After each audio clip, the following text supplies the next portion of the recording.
स्वतंत्रता दिवस के इस उत्सव में, इस आनंद में आप सभी को मैं शुभकामना देता हूं। यहाँ पर हमने ध्वजोत्तोलन किया, भारत माता का पूजन किया और सूर्य भगवान की आराधना आप कर रहे हो सूर्य नमस्कार के द्वारा। ये अत्यंत समीचीन बात है क्योंकि हम तेज की उपासना करने वाले हैं, इसलिए भारत है।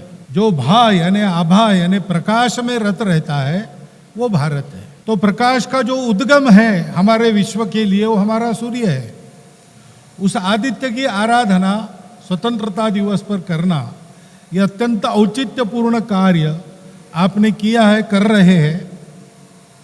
स्वतंत्रता दिवस में भारत के स्वतंत्र होने की जो बात हुई, संपूर्ण विश्व को प्रकाश देने के लिए भारत स्वतंत्र हुआ है। स्वतंत्र होना, वो जो स्व है भारत का, वो यही है। एतद् देश प्रसूतस्य सकाशादग्र जन्मनात् स्वम स्वम चरित्रम शिक्षेरन पृथिव्याम सर्वमानव। आज विश्व को उसकी आवश्यकता है, उसके लिए हमको तैयार होना है। तैयार होने के लिए क्या करना है? तो हमने अपने इस राष्ट्र के ध्वज का जो उसको फहराया, उसके स्वरूप का चिंतन करना है। ये करना है तो हमें ज्ञान की, प्रकाश की आराधना करनी पड़ेगी। तमसो मा ज्योतिर्गमय, इस दिशा में अपने जीवन को अग्रसर करना पड़ेगा और त्याग करना पड़ेगा, निरंतर कर्मशील रहना पड़ेगा। इसलिए हमारे ध्वज के शीर्ष स्थान पर ये केसरिया भगवा गेरुआ रंग है, वो इन सब बातों का प्रतीक है।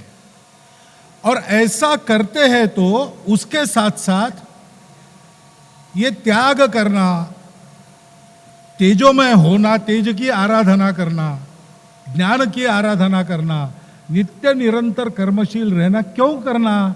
स्वार्थ के लिए नहीं। मन के सारे विकारों को हटाकर, मन से स्वार्थ और भेदों को हटाकर सबके लिए करना। उस निर्मल शुचितापूर्ण मन का प्रतीक सफेद रंग है, वो अपने ध्वज के मध्य में है और वो भगवे रंग का परिणाम है।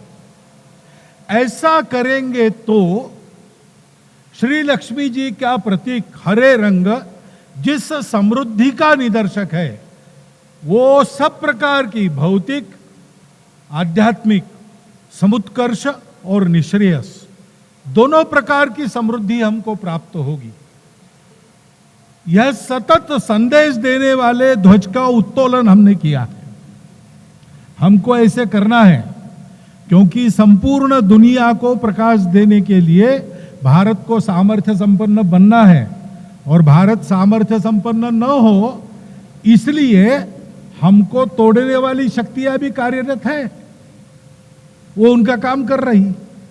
हमारा काम बनता है हम सावधान रहे।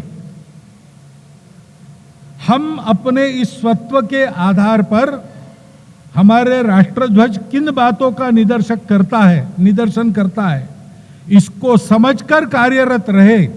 संपूर्ण देश को एक बनाए, तोड़ने वालों के कारस्थान यशस्वी न होने दे। और ये थोड़ा नकारात्मक हो जाता है। सकारात्मक बात यह है कि ज्ञान, कर्म, भक्ति, निर्मलता और समृद्धि के आधार पर हम सारे विश्व को जीवन जीने की सीख दे। ये हमारी स्वतंत्रता का प्रयोजन है। उस स्व के आधार पर अपना तंत्र बनाते हुए हमको आगे बढ़ना पड़ेगा।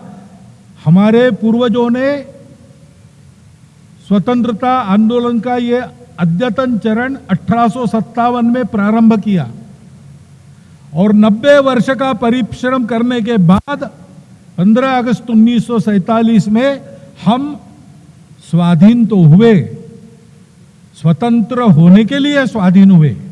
स्वाधीनता एक प्रसंग है, 15 अगस्त 1947। स्वतंत्रता उसके बाद निरंतर चलने वाली प्रक्रिया है। उस प्रक्रिया को हमको इन तीनों बातों के आधार पर आगे बढ़ाना है।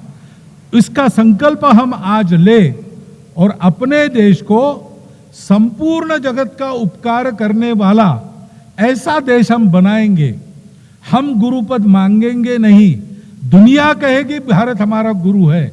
इस प्रकार का देश समाज, उसके भूमि, उसके जल, उसके जंगल, उसके जानवरों सहित यानी बायोडाइवर्सिटी वगैरह वगैरह सबके सहित हम उसको ऐसा सर्वांग सुंदर बनाकर खड़ा करें, उसका हम संकल्प लें, इसकी आवश्यकता है।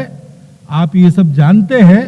मुझे बोलने को कहा था तो स्वतंत्रता दिवस पर हमने जो विचार करना चाहिए ऐसा हम सब लोग जानते हैं। उसका आपके मन के विचारों का पुनरुच्चार मैंने आपके सामने किया है। आपने सुन लिया, इसलिए धन्यवाद देता हुआ मेरे 4 शब्द में समाप्त।